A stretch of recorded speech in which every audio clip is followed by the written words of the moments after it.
कि भागे कहें ते भाग खुल जात भक्तन के, और गा के कहें ते सब गुमान मिट जाते हैं। और बाके कहें ते वर्ण होत विष्णु भक्तन में, और ताके कहें ते सिंधु तर जाते हैं। ये चार शब्दों का इतना बड़ा केवल भा शब्द भी उच्चारण कर लिया भाव से, तो भागे कहें ते भाग खुल जाते हैं, हमारे भाग्य खुल जाते हैं। और गा शब्द भी अगर जोड़ दिया तो गा के कहें ते गुमान मिट जाते हैं। सभी प्रकार का जो भी हमारे अंदर अहंकार, मद, लोभ, ईर्षा जो बैठी हुई है वो सब मिट जाता है। और वाके कहें ते भक्त होत विष्णु भगवान के भक्त बन जाते हैं, उनके ही वर्ण बन जाते हैं, उनके चरणों में हमारा अनुराग हो जाता है। और अगर चौथा शब्द भी निकल जाए भागवत, तो फिर तो ये समझ लो हम सिंधु पार तर जाते हैं।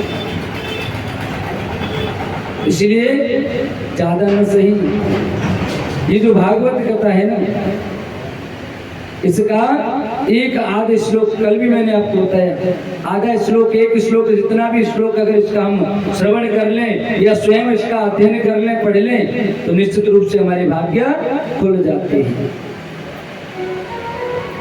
अध्य में भगवान लब्ध सर्व पाप हरो हरि हरि। अगर हरि शब्द का भी उच्चारण होता है, हरि हरते इत पापम, जो हमारे पापों का हरण कर दे वो हरि है। और यही भगवान की वाङ्मयी मूर्ति अर्थात श्री हरि की वाङ्मयी मूर्ति श्रीमद् भागवत कथा है। इस भागवत कथा का केवल श्रवण नहीं करना, क्योंकि श्रवण करने से तो इस कान से सुनाई जाती चीज तो इस कान से निकल जाती है।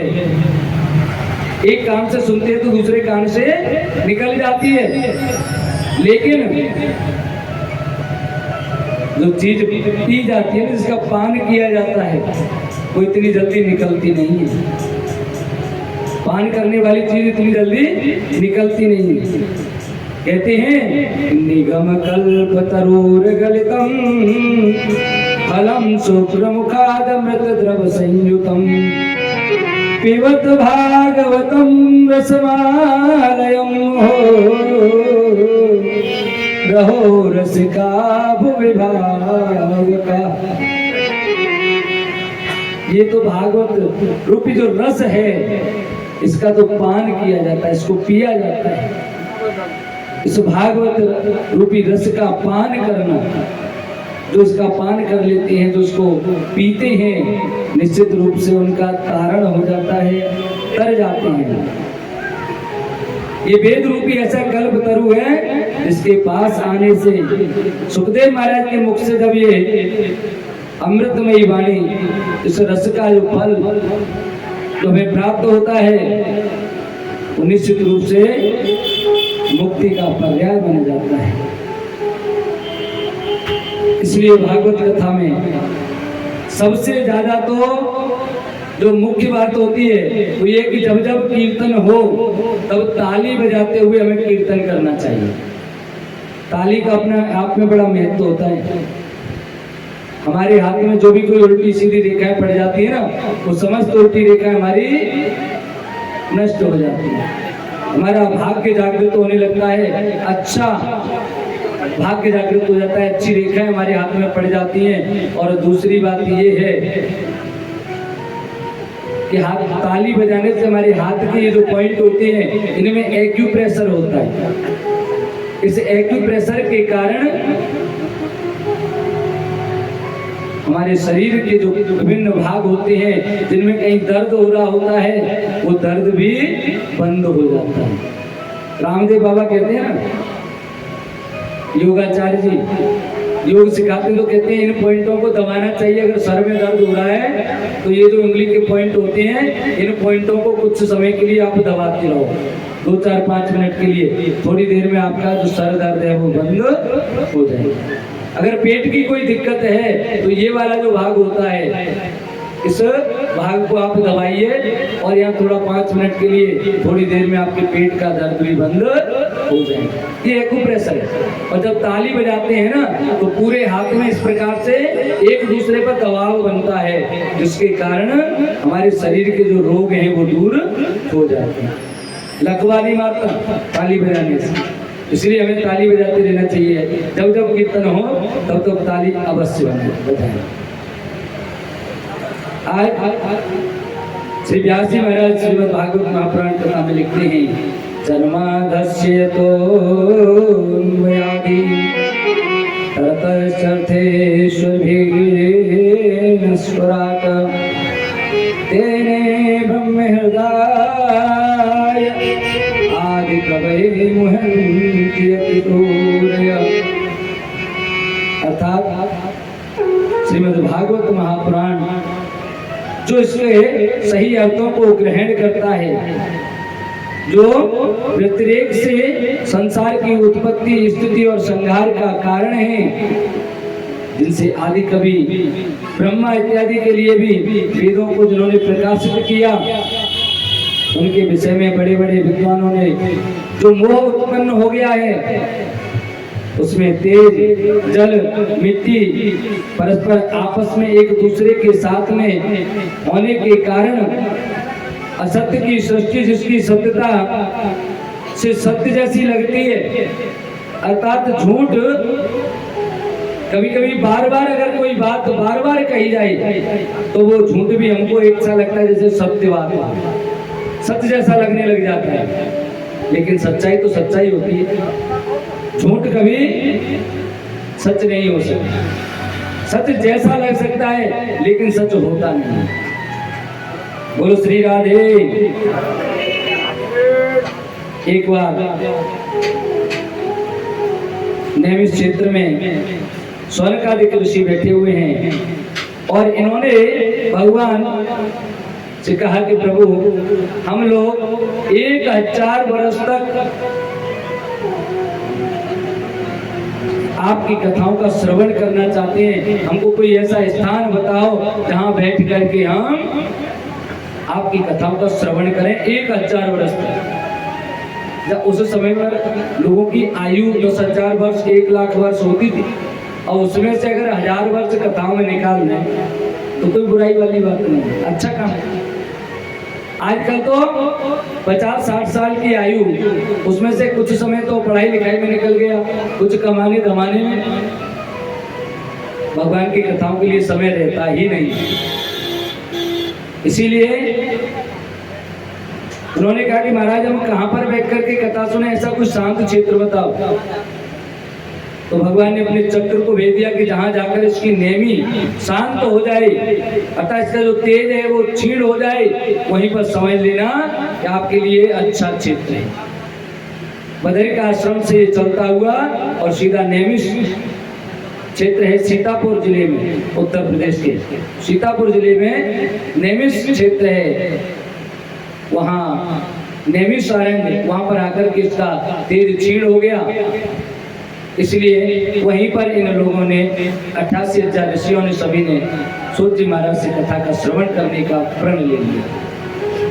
आज वहीं पर ये कथा श्रवण कर रहे हैं और इन्होंने सूत जी महाराज से प्रश्न किया कि हे महाराज, आपने महाभारत इत्यादि ग्रंथों का बहुत अध्ययन किया है, मनुष्य के कल्याण के जो साधन उसमें बताए गए हैं, कृपया करके उन साधनों को हमें बताइए कि वो साधन कौन कौन से हैं। दूसरा प्रश्न किया कि महाराज कलयुग में जो अल्पायु प्रमादी घोर आलसी जीव हैं, मनुष्य हैं, ऐसे मनुष्यों को, ऐसे जीवों को जो आलस के कारण भगवान का भजन नहीं कर पाते हैं, वो किस प्रकार से अपने आप को धन्य कर सकते हैं, अपने जीवन को धन्य बना सकते हैं। तीसरा प्रश्न किया कि महाराज भगवान श्री कृष्ण जिस कारण से और देवकी मैया के गर्भ में आए, कृपा करके आप हमको उसके बारे में बताएं। चौथा प्रश्न प्रश्न किया, गंगा के जल की तरह से प्राणियों को पवित्र करने वाले ऋषि मुनियों के द्वारा कहे गए भगवान के अद्भुत चरित्र जो हैं, उन चरित्रों का आप श्रवण कराएं, जिनमें ब्रह्मा, रुद्र इत्यादि सभी जिस रूप को धारण करते हैं, कृपया करके हमें उनको भी सुनाएं। नारदाद जिनका वर्णन करते हैं, आप उनको भी हमें सुनाने की कृपा करें। आज पांचवा प्रश्न करते हुए कहने लगे कि भगवान आप हमको भगवान के मत्स्य अवतार, 12 अवतार, वामन अवतार इत्यादि जो अवतार हुए, उन समस्त अवतारों की कथाएं आप हमको श्रवण कराएं, और भगवान का जो गोलोक धाम है, भगवान श्री कृष्ण जिस रूप से गोलोक धाम में पहुंचते हैं, तब धर्म की स्थापना इस धरती पर कैसे होती है, या धर्म उस समय जब द्वापर युग को अपनी लीला स्मरण करके भगवान श्री कृष्ण यहाँ से गए, तब फिर धर्म किसकी शरण में आया, कृपया करके हमें इस कथा का पान करा दिया। कृष्ण संहृष्टो विप्राणाम रोमहर्षणि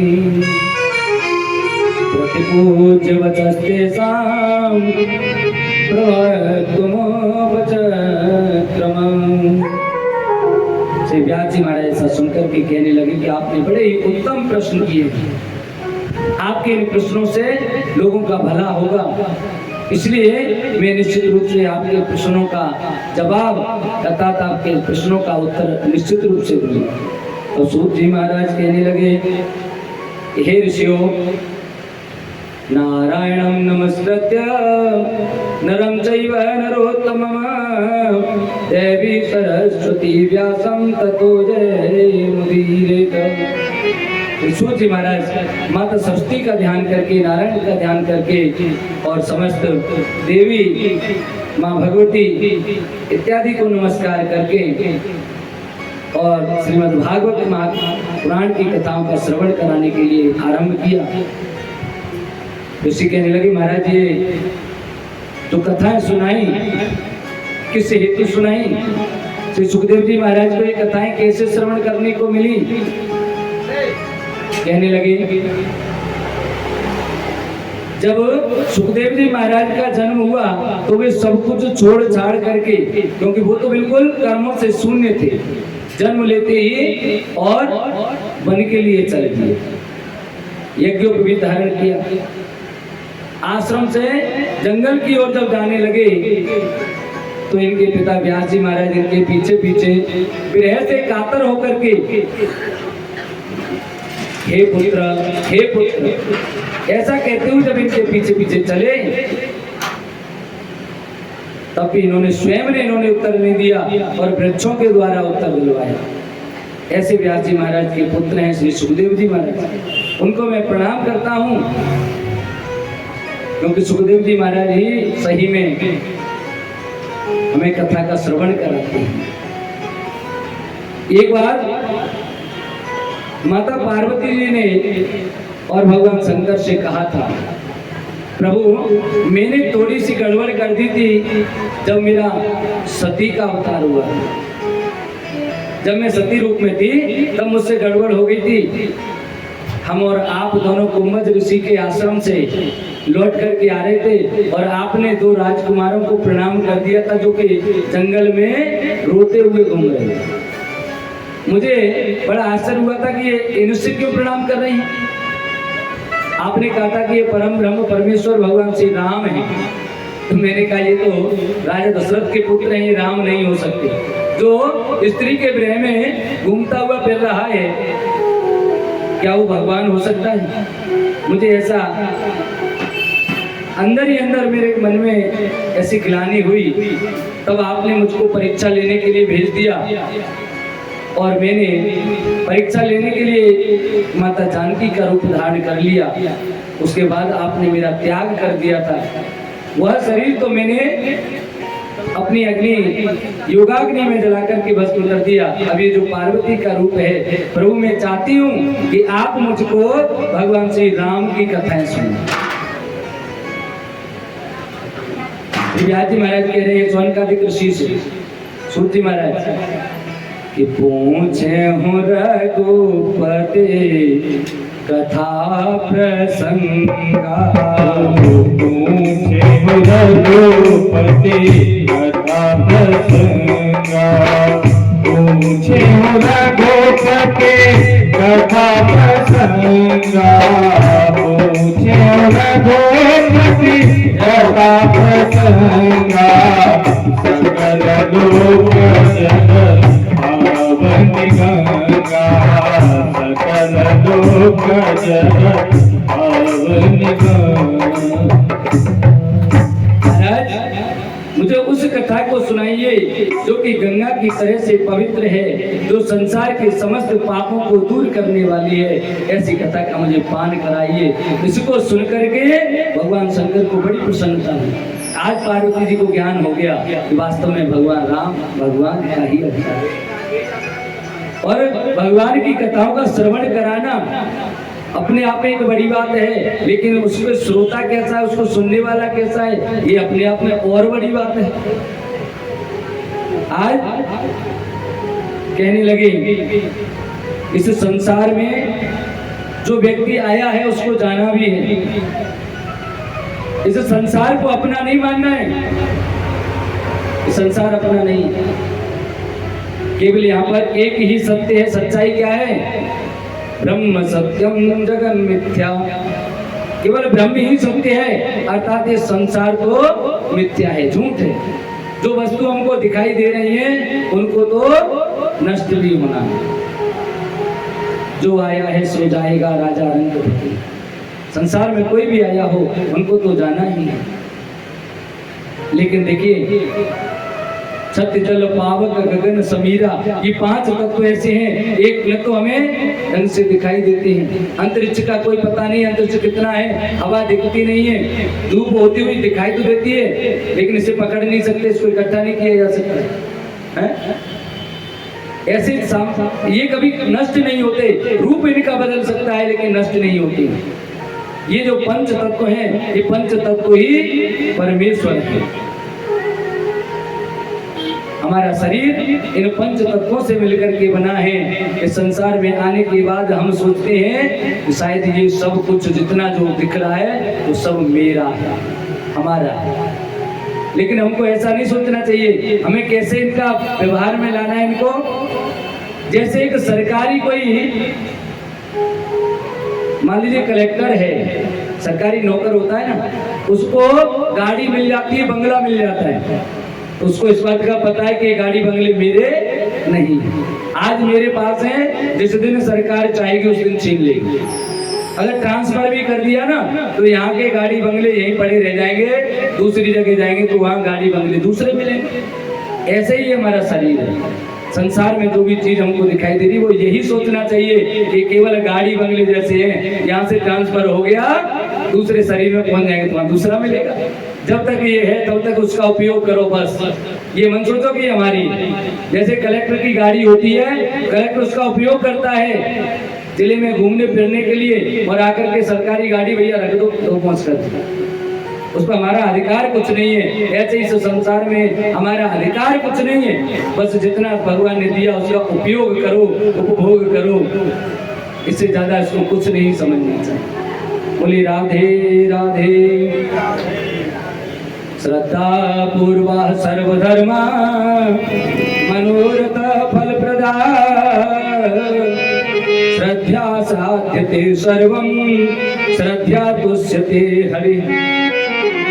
नारद पुराण में लिखा है व्यास जी, श्रद्धा पूर्वक सभी धर्मों के साथ में धर्मों का पालन करते हुए अगर कोई व्यक्ति इसका श्रवण करता है, श्रीमद् भागवत महापुराण अर्थात भगवत नाम का जो श्रवण करता है, निश्चित रूप से उसे समस्त फल प्राप्त हो जाए, सारे फल प्राप्त हो जाए।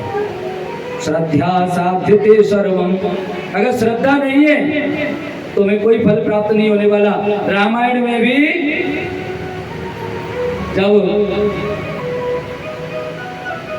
तुलसीदास जी महाराज रामायण का शुरुआत करते हैं, उसके मंगलाचरण में लिखते हैं श्रद्धा विश्वास रूपणम। विश्वास बाद में है, पहले श्रद्धा है।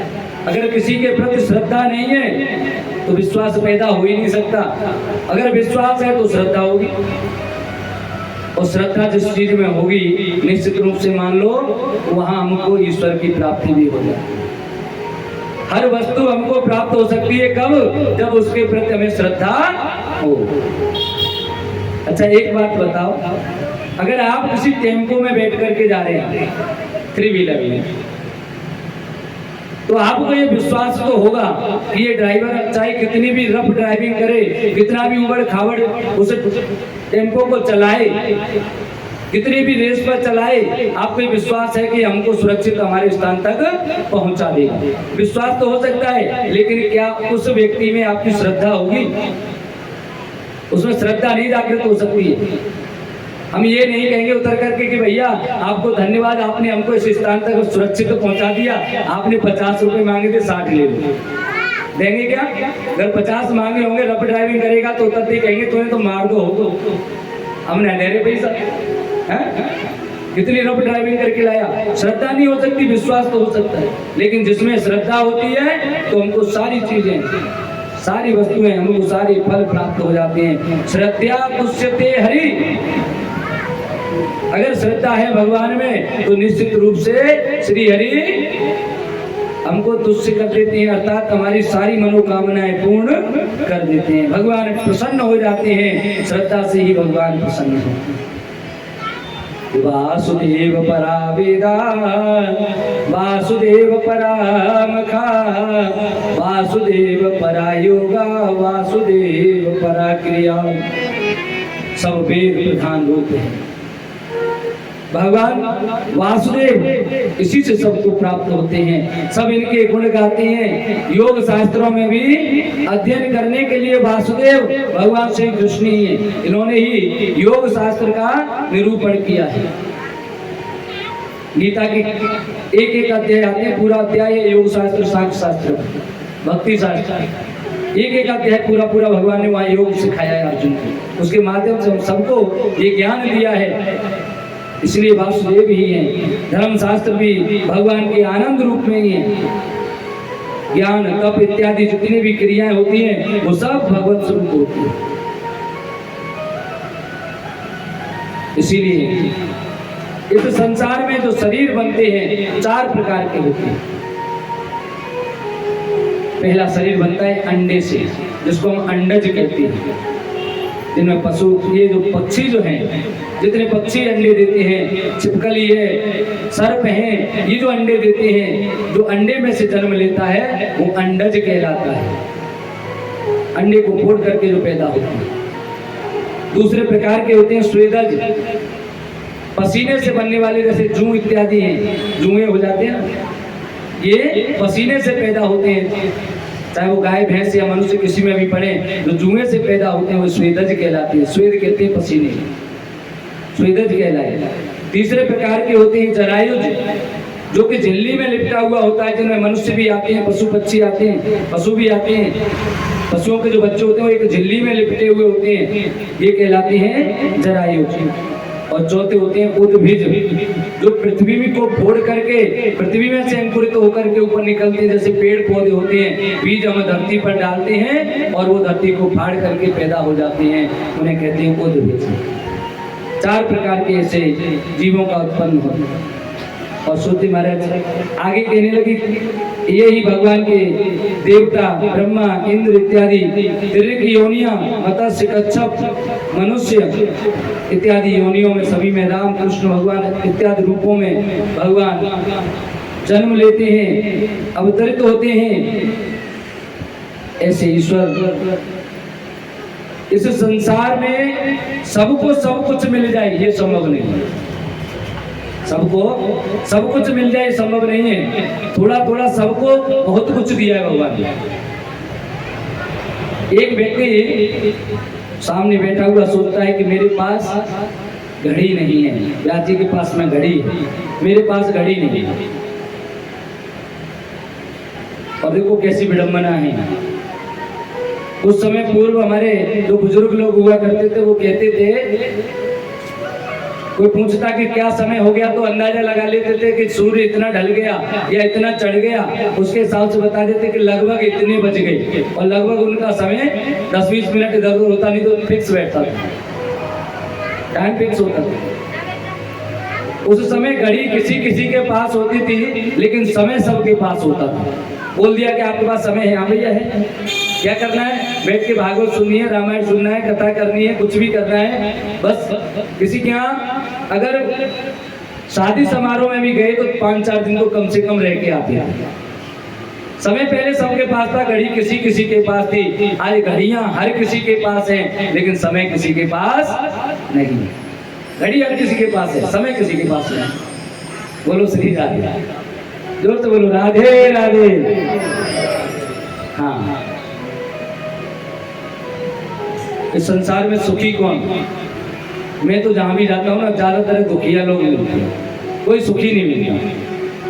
कोई तन दुखी, कोई मन दुखी, और कोई धन बिन रहता उदास, और थोड़े थोड़े सब दुखी, तो सुखी राम के दास। इस संसार में कोई सुखी नहीं है। कोई तन से, महाराज जी घुटने में दर्द होने लग गया, महाराज जी कमर दुखती है, बैठा नहीं जाता, चला नहीं जाता, कोई तन से दुखी। कोई मन से दुखी है, कोई बच्चों से दुखी, किसी के पास पैसा नहीं इसलिए दुखी, किसी के बच्चे ठीक ठाक नहीं निकले तो दुखी। कोई न कोई दुख हर किसी को है, संपूर्ण रूप से सुखी कोई है ही नहीं संसार। और केवल सुखी है तो कौन? ऐसे ऐसे बाबा जी पड़े हैं जिनको न कोई ज्यादा कोई चाहते है ही नहीं। रोटियां भी मिल गई तो ठीक है, नहीं मिल गई तो कोई दिक्कत नहीं। 8-9 महीने पूर्व हमने एक कथा की थी आगरा में। हाँ, आगरा में कथा की, पागल बाबा का मंदिर है जखौदा गांव में। उन बाबा जी का लोगों ने मुझे बताया कि बाबा जी वास्तव में पागल बाबा है। मैंने कहा ऐसे कैसे? बोले अगर इनको भोजन की कोई पूछे, इच्छा हो तो खा ले, नहीं हो तो नहीं भी खाए। कभी कभी तो इनका मन करता है ना, तो जो धुने की जो राख होती है उसको घोल करके पी जाती है, बस हो गया काम, किसी भोजन की आवश्यकता नहीं है। अब ऐसे संत आप बताओ उनको क्या दुख होगा? जिसको भोजन की भी आवश्यकता नहीं, भोजन के स्थान पर राख घोल के पी लेगा, ऐसा व्यक्ति दुखी होगा? वो तो केवल भगवान में रमा हुआ है, तो सुखी तो केवल भगवान की दास ही है, नहीं तो बाकी तो सब उदास है। बड़े बड़े संत बन गए, बड़े बड़े आश्रमधारी बन गए, अब उनमें आश्रम में वो भी दुखी है बेचारे। उस आश्रम में दान नहीं आ रहा, आश्रम में भोजन की व्यवस्था नहीं बैठ रही, 4 संत आगे तो गड़बड़। इस आश्रम को 2 मंजिल बनाना है, कैसे बने? न जाने क्या क्या उनकी सोच है, और इसीलिए केवल दुखी है, लेकिन भगवान का भजन करने की नहीं सोचते। ऐसे लोग दुखी हैं जिनके पास जितना भी है, जैसी कुटिया है उसमें बैठ करके भी अगर भजन कर रहे हैं तो वो लोग सब सुखी हैं। हमारे महाराज जी हैं, केवल एक छोटी सी कुटिया, एक टपरी है केवल, और उसी में आनंद से देखो पूरा जीवन काट रहे हैं। ऐसे ऐसे संत इतनी उम्र में भी, पिछली बार इन्होंने 2 महीने तक तप किया, अभी 1 महीने पूर्व इतनी तपस्या करने वाले ऐसे संत हमेशा सुखी रहते हैं। उनको जो मिल गया वो ठीक है। ऐसे संतों के दर्शन करने से ही हमारा उद्धार होता है। बोले संत भगवान की जय हो। श्री सौनक जी कहने लगे, सौनक आदि ऋषि कहती है, सूत सूत महाभाग बदनो बदतांबर कथां भागवतीं पुण्यां यदाह भगवान सुख। हे प्रभु, हे महाभाग, आप भगवान श्री कृष्ण श्रीमद् भागवत जो महापुराण है उसकी कथा में हमें सुनाइए कि सुखदेव जी महाराज ने ये परीक्षित जी को जो सुनाई थी, उस कथा का श्रवण कृपया करके आप हमें सुनाएं। तो व्यास जी महाराज कह रहे हैं, पुराण क्या है? पुराण का मतलब होता है जो सबसे पुराना है, प्राचीन है, सनातन है, वो पुराण है। कहने लगे इतिहास पुराण पंचम वेदा नाम वेदम। पंचम वेद की जिसको उपमा दी गई है वो भागवत है। ये महापुराण है। अन्य तो पुराण कहलाते, देवी भागवत पुराण है, देवी पुराण, नारद पुराण है, लेकिन श्रीमद् भागवत महापुराण अर्थात पंचम वेद की जिसको उपमा दी गई। 4 वेद है, उनमें पंचम वेद है श्रीमद् भागवत महापुराण। आज कहने लगे, हे सूत जी महाराज, माता के गर्भ से 12 वर्ष के बाद में जो बालक पैदा हुआ श्री सुखदेव जी, वो एकांत सेवी हुए, एकांत वासन करने के लिए निकल गए। वो ब्रह्मज्ञानी कैसे हो गए? कृपया करके हमको ऐसे सुखदेव जी महाराज के बारे में हमको अध्ययन कराइए, हमको सुनाइए। सूत जी महाराज कहने लगे, हे ऋषियों, सुखदेव जी का जन्म कोई सामान्य जन्म नहीं है। श्रीमद् देवी भागवत कथा में आता है कि सुखदेव जी का जो जन्म हुआ वो एक दिन व्यास जी महाराज अरणी पर अग्नि प्रज्वलित करने के लिए उसको घर्षण कर रहे थे। उसी समय उनको एक पक्षी प्रेमालाप करते हुए दिखाई दिए। उसको देखकर के उनके मन में भी एक जिज्ञासा उत्पन्न हुई। उन्होंने देखा कि वो पक्षी किस प्रकार से अपने बच्चे को प्रेम कर रहे हैं, अपने बच्चे को किस प्रकार से दाना चुमा रहे हैं। उन्हें लगा अगर मेरे भी कोई बालक होता, मेरे भी कोई बच्चा होता तो मैं भी इसी प्रकार से प्रेम करता। इस प्रेमालाप को देख करके उनके मन में जो भाव उत्पन्न हुए, उससे उनका वीर स्खलित हो गया। अरणी में वीर जाने के कारण, उस तेज से घर्षण के कारण उनको पता ही नहीं लगा। उसमें एक बालक की उत्पत्ति हुई जिसका नाम सुख रखा गया, क्योंकि सुख माने तोता। उस तोते को देख करके ही ऐसा हुआ, इसलिए उसका नाम उन्होंने सुखदेव रख दिया। पूरे सुखदेव महाराज की। और एक कथा आती है कि जब पार्वती मैया ने शंकर भगवान से कहा कि हमें कथा सुनाओ, कौन सी कथा? बोले अमर कथा। शंकर भगवान कहने लगे अमर कथा हम आपको सुनाएंगे, लेकिन किसी और ने सुनी तो वो भी अमर हो जाएगा। तो जब पार्वती मैया को अमर कथा सुनाने के लिए और कैलाश पर्वत पर भगवान ने अपना तीसरा नेत्र खोला, वहां से जो रेंगने वाले जीव थे वो रेंग गए, उड़ने वाले थे वो उड़ गए, और भागने वाले थे वो भाग गए।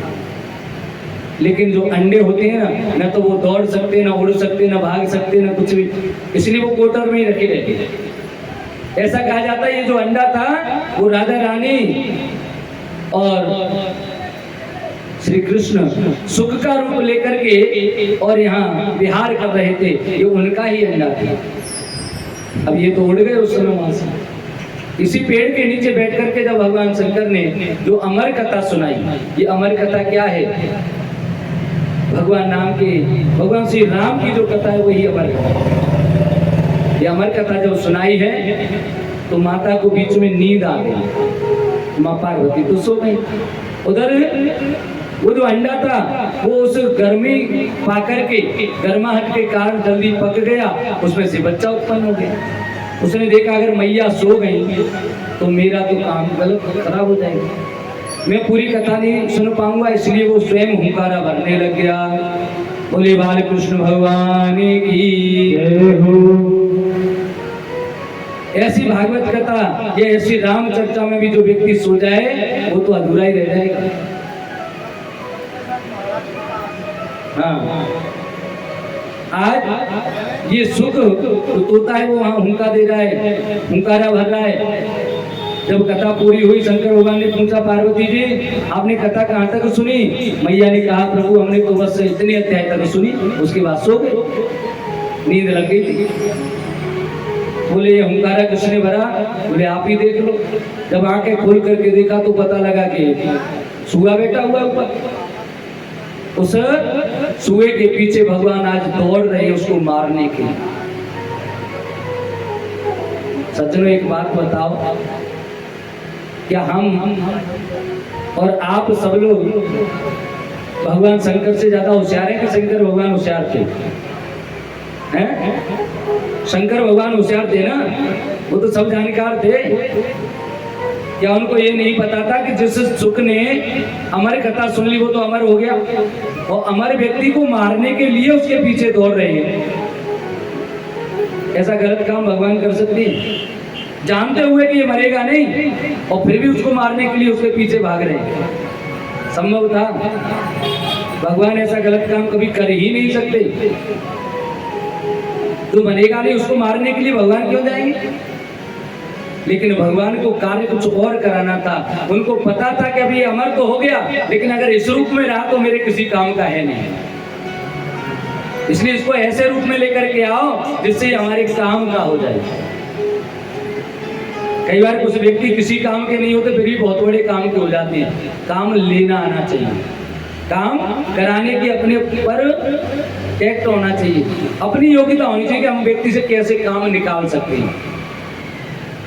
एक टूटी हुई जो घड़ी होती है ना, खराब घड़ी, वो घड़ी भी दिन में 2 बार सही समय बता देती है। बस हमारे देखने का समय उसी हिसाब से होना चाहिए, वो भी 2 बार सही समय बता देती है।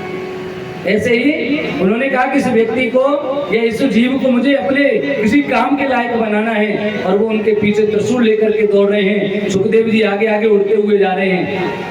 अतः एक बात बताओ, भगवान को अगर किसी को मारना हो तो क्या उसके पीछे पीछे दौड़ेंगे? उनको तो चुटकी बजाने भर की बात है, तुरंत यमराज हाजिर, लाओ मार के। हैं? लेकिन भगवान को मारना नहीं, अपना काम करवाना है, और काम कराना है तो उनके पीछे पीछे दौड़ते हुए जा रहे हैं। उसे स्थान तक पहुंचाना पड़ेगा जहां काम लायक बन जाए। व्यास जी की पत्नी यहाँ अर्घ ले रही है, और सुबह सुबह सूर्य के अर्घ देते समय उनको जमाई आ गई, मुंह खुला। सुखदेव जी उनके गर्भ में चले गए।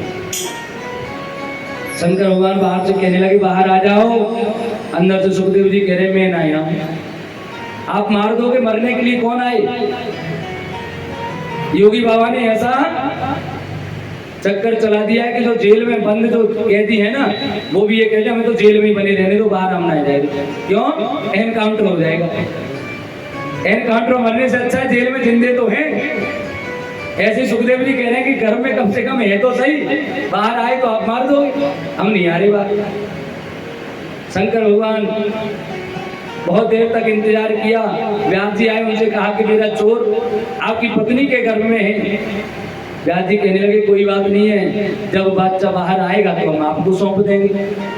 अब सुखदेव जी सोचने लगे कि हम बाहर गए और पिताजी ने इनको सौंपा, ये मार देंगे, गड़बड़ हो जाएगी। इसीलिए 12 वर्ष तक माँ के गर्भ में बने रहे, 12 वर्ष तक। और जब 12 वर्ष तक सुखदेव जैसा अमर व्यक्ति अगर गर्भ में रहे तो ऐसा तो नहीं है कि चुपचाप ऐसे ही बस वहाँ नर्क भोग रहा होगा। उन्हें तो ये लग रहा था कि मुझे तो अच्छी जगह मिल गई है भजन करने की, और वही भजन कर रहे हैं। जब उनका भजन इतना हुआ, इंद्र आदि के सिंहासन भी हिलने लग गए।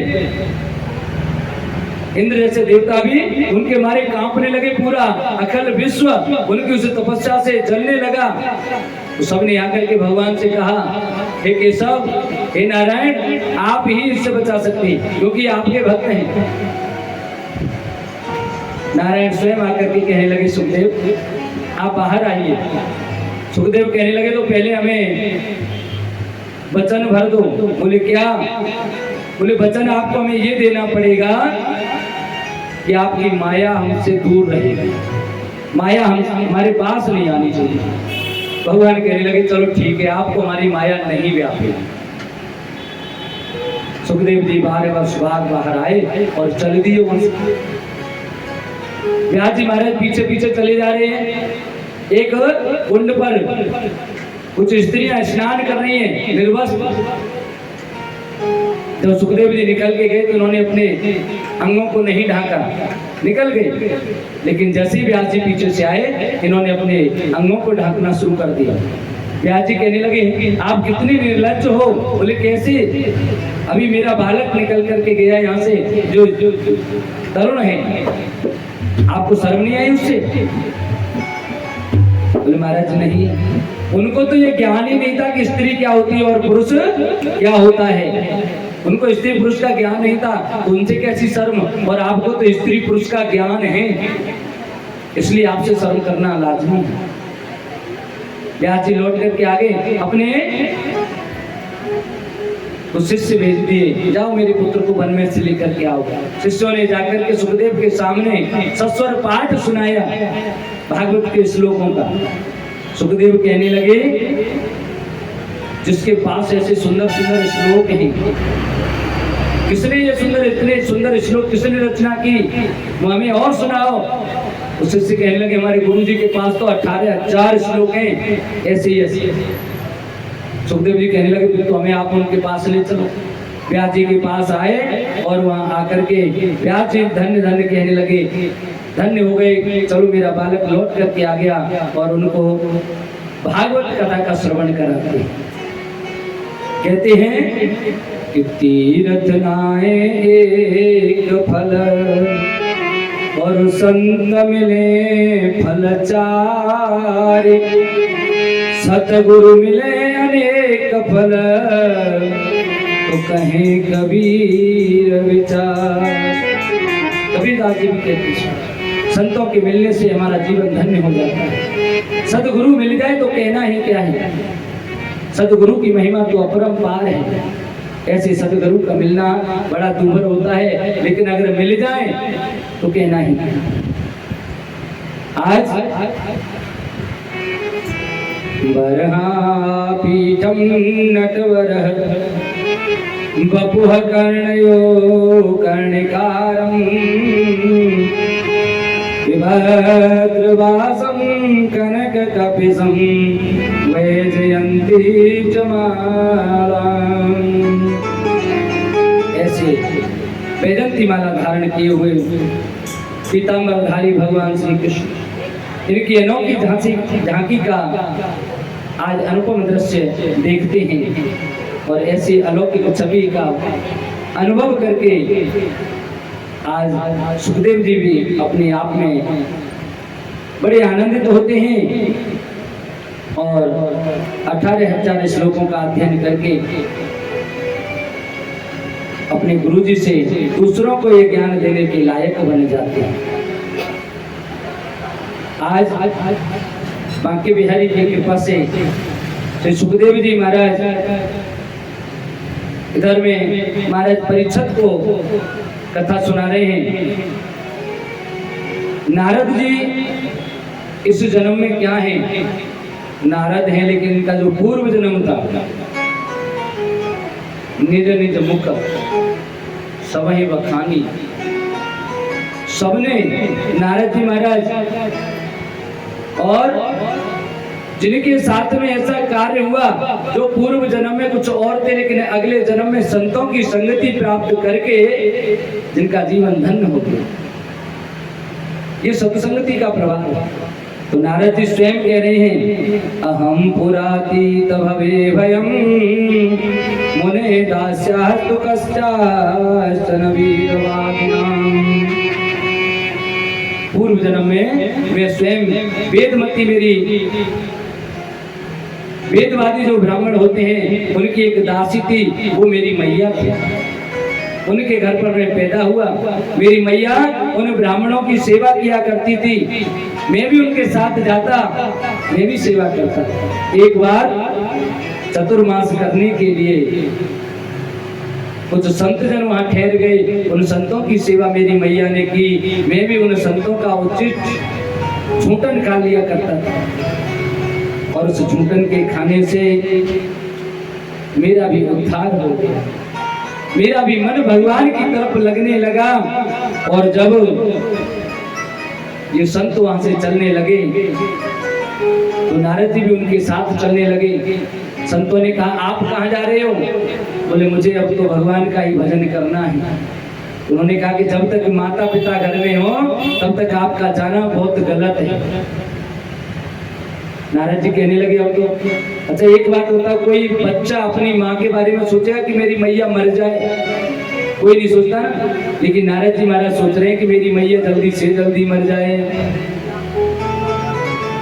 एकदा निर्गतां गेहा वहन्तीं निशिनापति सर्पोदसत्त्वदाष्टश्च कृपणा कालचोदितः।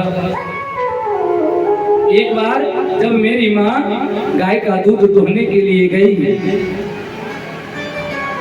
तो वहां पर सर्प दंश के कारण अर्थात सर्प ने उनको डस लिया, जिससे वो काल के वशीभूत होकर के उनकी मृत्यु हो।